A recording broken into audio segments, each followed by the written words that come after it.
ಮೊಟ್ಟೆ ಇಟ್ಟಿದೆ. ನ್ಯಾನೋ ಮೊಟ್ಟೆ ನೋಡಿ ಎಷ್ಟು ಚಿಕ್ಕದಿದೆ ಅಂತ. ಮೊಟ್ಟೆಗಿಂತ ತುಂಬಾ ಚಿಕ್ಕದಿದೆ. ಬರೇ ಇಷ್ಟು ಬರೀ ನೋಡಿ.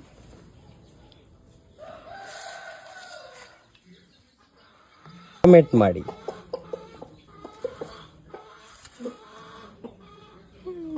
ನೋಡಿ, ನ್ಯಾನೋ ಗಾತ್ರದ ಮೊಟ್ಟೆ.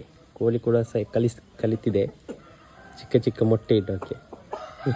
ನ್ಯಾನೋ ಗಾತ್ರದ್ದು ಅಕ್ಕಿ 1 2 3 4 5 ಮೊಟ್ಟೆ ಇಟ್ಟಿದೆ. ಇದರಲ್ಲಿ ಮರಿ ಆಗ್ತದ ಗೊತ್ತಿಲ್ಲ.